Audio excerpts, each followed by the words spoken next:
Un 28 de junio de 1969 estallaba en la ciudad de Nueva York lo que se conoce como la revuelta de Stonewall, jornadas de lucha en respuesta a la represión estatal y sexual. En un contexto en que la homosexualidad era considerada una enfermedad y un delito, en donde por ley debían vestirse como mínimo 3 prendas del género presuntamente correspondiente, criminalizando así cualquier disidencia genérica, un grupo de lesbianas, maricas, trans, travestis, drags se resiste a la violencia policial. Abandonadas por organizaciones nacionales de gays y lesbianas, las cuales estaban conformadas en su mayoría por blancas de clase media que sostenían que había que encajar en el modelo de decencia heterosexual para ganar derechos, quienes sostuvieron las batallas que comenzaron esa noche fueron lesbianas, chongas, trans, drag queens y kings, maricas afeminadas, trabajadores sexuales, gente en situación de calle y de clase trabajadora, latinos, negres, blancas, en una mixtura poco usual en un contexto tan atravesado por tensiones raciales. Si bien las redadas policiales eran comunes, esa noche fue diferente. Desde un primer momento, quienes estaban dentro del bar se resistieron a la usual violencia policial. Muchos salieron luego de ser identificados, pero esta vez no se fueron, sino que se quedaron. Incluso llamaron desde las cabinas telefónicas a sus amigues.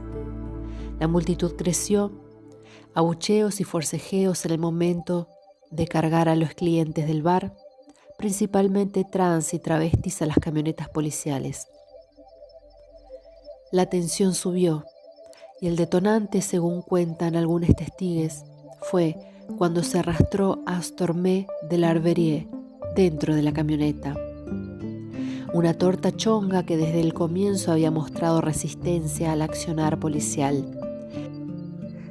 Tanto se fue caldeando el ambiente que no tardó en iniciarse una verdadera batalla campal entre los manifestantes y la policía, al punto de que estos últimos debieron refugiarse en el bar que habían pretendido desalojar, mientras eran atacados y amenazados por la multitud en furia ante una situación que ya no se aguantaba más, una revuelta protagonizada por los de abajo, quienes parecían no tener nada que perder, muchos de los cuales, de hecho, jamás habían podido ni siquiera pagar la admisión al bar Stonewall.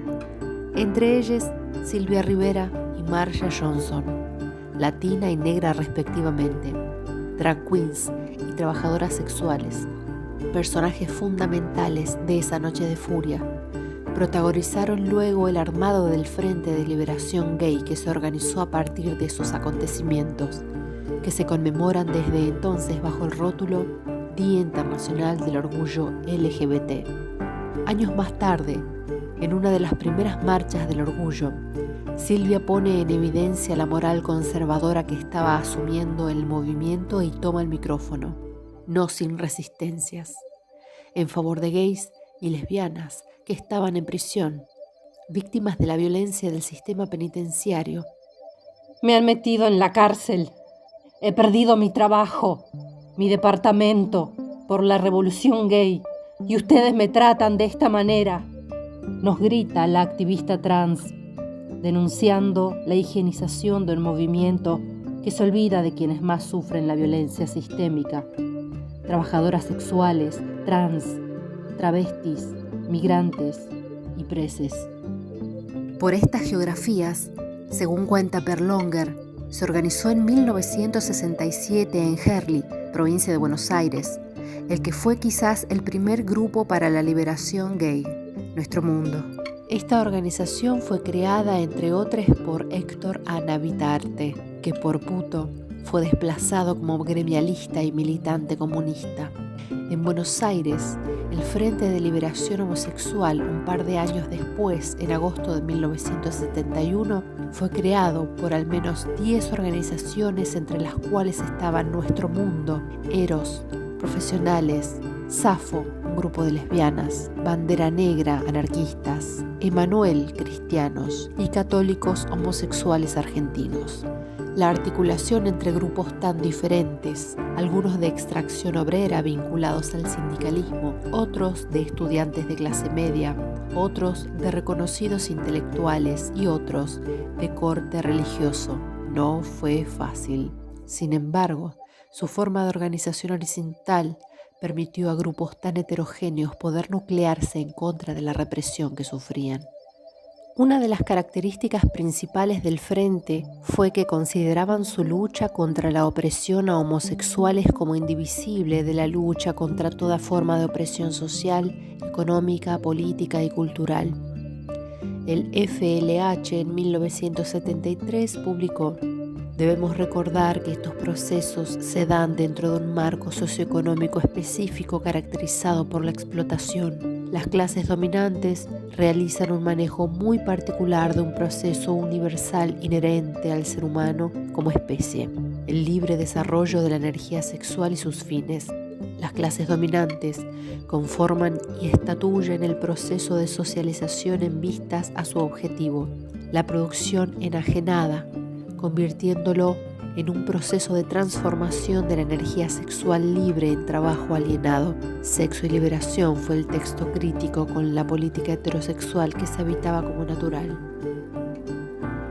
El FLH intentó articular con diferentes movimientos de la política nacional de la época, el peronismo, la izquierda y el feminismo.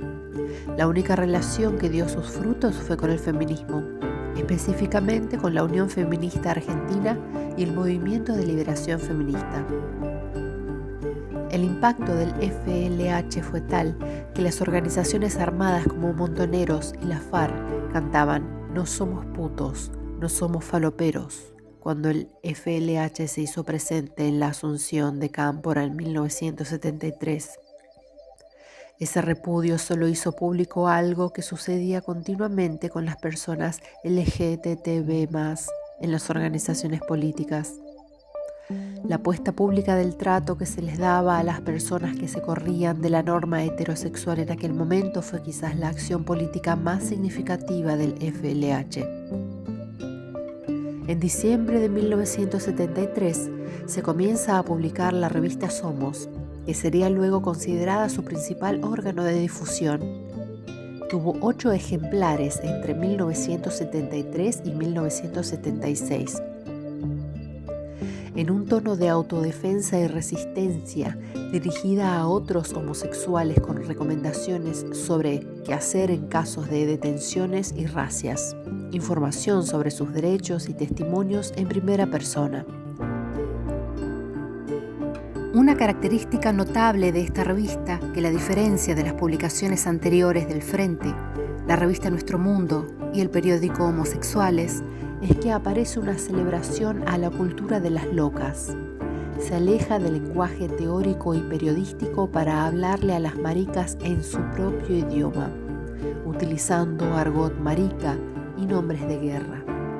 Aún hoy las políticas sexuales imperantes confinan a las experiencias que no se ajustan a la norma heterosexual a un entramado de violencias y exclusiones sistemáticas, no solo de la sociedad en general, sino también de las imaginaciones políticas de emancipación. Algunas de esos parias que hoy nos reconocemos en la disidencia sexual, queremos creer que aprendimos del FLH a imaginar maneras de relacionarnos sexoafectivamente con el mundo y los otros cuerpos por fuera de la norma heterosexual, a establecer una narración por fuera de la monogamia, familia consanguínea y la reproducción capitalista de ciertas sensibilidades moralistas. Estar en una relación crítica con el mundo pone de manifiesto la política que se lleva a cabo sobre nuestros cuerpos, no solo por lo que nos devuelven las demás personas en nuestras relaciones con ellas, sino también con nosotras mismas.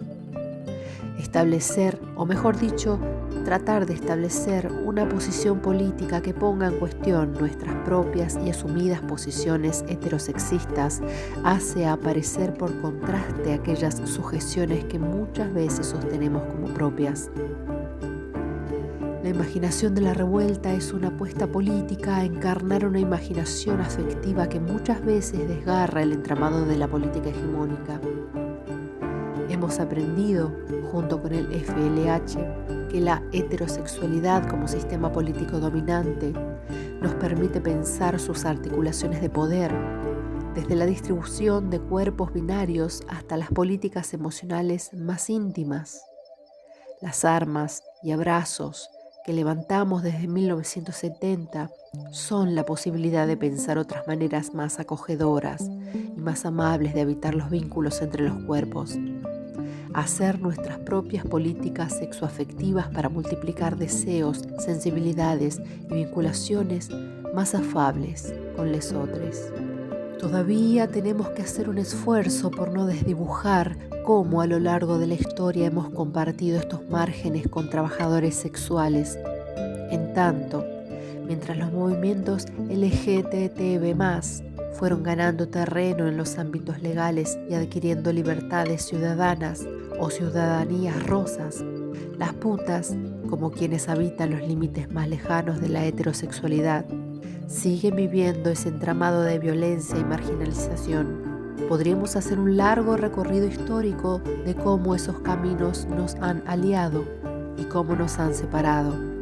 En la misma revuelta de la que hoy se están cumpliendo 51 años, fueron trabajadoras sexuales quienes lanzaron la primer piedra contra la policía, dato que suele ser obturado en las representaciones de este acontecimiento. Un gran trabajo de silenciamiento propiciado por el movimiento abolicionista de la prostitución. ¿Será que ese movimiento LGTB+ del mercado rosa no aguanta pensarse desde los márgenes? Allí donde habitamos tortas, maricas, travestis, putos, putas, trabajadores sexuales, que no pretendemos nuestra inclusión en esa humanidad blanca, monógama y culposa de su deseo sexual. ¿Será que ese mismo movimiento LGTB+, enfocada en una militancia por derechos civiles que nos igualen a la heterosexualidad, no puede pensar en los límites de su estrategia? En julio se cumplen los 10 años de la sanción de la ley por el matrimonio igualitario, que significó en nuestro país una avanzada de derechos civiles para gran parte de la comunidad y el motor para impulsar políticas similares en la región. Mucha gente se ha casado, otra se ha divorciado. Mucha gente ha utilizado la herramienta como una forma más sencilla de adquirir derechos como ciudadanías, coberturas médicas, pensiones. Esas garantías que el Estado reconoce solo si hay un lazo matrimonial. 10 años después podemos afirmar que las leyes son necesarias, pero no suficientes. Hemos sido testigos de innumerables violencias hacia personas LGTB+, por simplemente vivir una vida libre.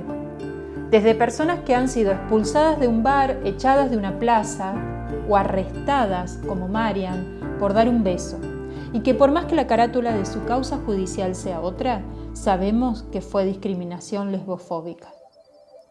Para la sociedad no basta con que nuestras formas de expresión de cariño o deseo para con alguien del mismo género sean en el marco de una figura legal como el matrimonio, ya que son nuestras existencias disidentes las que siguen importunando en cualquier vinculación que establezcamos. Durante esta década fuimos testigos también de un movimiento higienista que no cesa. Bajo la excusa de la inclusión se ha pretendido moldear nuestras existencias a formas que ellas pueden volver cognoscibles, reconocibles, porque lo que siempre ha molestado históricamente es que nuestra sexualidad sea pública. Hemos visto cómo se han cerrado lugares donde circulaban otras formas de encuentros sexuales, como los clásicos cines pornos o saunas, que bien podríamos discutir la exclusividad gay-cis del uso de estos lugares y la necesidad de tener lugares así para toda la comunidad que deseara participar de ellos, y no solo para algunos. Sin embargo, los cierres de estos espacios se han visto motorizados por grupos antiderechos que dicen luchar contra la trata de personas, pero que a fin de cuentas solo se dedican a perseguir las prácticas sexuales que no sean monogámicas y reproductoras. También hemos sido testigos de cómo se han perseguido a las trabajadoras sexuales organizadas de manera sistemática en todo el país por los mismos grupos. Incluso esta avanzada de la derecha religiosa, tanto católica como evangélica, ha sido brutal. Se manifestó muy violentamente en la lucha por el aborto legal y por aquellos años son los que también se opusieron a la ley de matrimonio igualitario. No son hoy las brigadas de moralidad que hacían redadas en los bares neoyorquinos, tampoco algunos códigos contravencionales que explícitamente criminalizaban a las disidencias sexuales y trabajadores sexuales. Es la policía que retiene a 2 pibas en una plaza de Córdoba. Son las trabas y pibes trans golpeades y asesinadas en todo el país. Y es el hambre y la marginalidad a las que muchos son arrojados. Son muchas las violencias que nos queman de bronca e intentan apagar nuestra resistencia. A 10 años de esta ley, necesitamos seguir fortaleciendo imaginarios políticos que no estén centrados en políticas asimilacionistas, que puedan reconocer nuestra diferencia, nuestras potencias, que no intente domesticarnos en nombre de la inclusión. Este aniversario de la revuelta nos encuentra en el medio de una pandemia que nos obliga a estar en confinamiento, en nuestras casas, lo que ha evidenciado de nuevo la realidad en la que gran parte de nuestra comunidad vive, sin casa, en hoteles o en las casas de sus familiares, donde están imposibilitados de ser quienes son. Muchos sin poder trabajar, sin poder acceder a los subsidios del Estado por la marginalidad que nuestra comunidad carga. Lo que también quedó en evidencia es que el Estado sigue sin reconocer las formas de parentesco que hemos sabido construir fuera de las lógicas heterosexuales. Todas las políticas de cuidado que se han implementado son excluyentes para familiares, cuando la mayoría de nosotros, nuestros vínculos, no son consanguíneos y necesitamos los mismos cuidados que el resto de la sociedad. Este noviembre serían también las 10 ediciones del festival El Deleite de los Cuerpos, como una excusa para encontrarse con les amigues, para construir una cultura que nos contenga, nos abrace, para poder imaginar una vida vivible en medio de la violencia y el horror, para que nuestras agendas políticas no siempre sean la promoción de derechos o la defensa ante la violencia. Seguimos con las ganas intactas de seguir encontrándonos, invitando gente de toda la región a nuestra ciudad para compartir su arte, su activismo, sus producciones, de seguir erosionando los cimientos de una Córdoba colonial y clerical con la que combatimos todos los días, para multiplicar las posibilidades de todas las formas de existencias sexoafectivas que desafían la norma heterosexual. Por todo esto, hoy nos invitamos a sostener estas revueltas, retomar las resistencias que podemos recuperar históricamente, pero sobre todo, a situarnos en nuestras propias rebeliones, a hacer de nuestras fantasías y experiencias una orgía de memoria sexual y colectiva, que no deje de echarle en cara a la autoridad heterosexual que no vamos a parar de ocupar las plazas, los parques, las estaciones, las escuelas, universidades, todas las esquinas, los baños, todos los rincones que encontremos, para reclamar que en todos esos espacios existimos, gozamos y resistimos.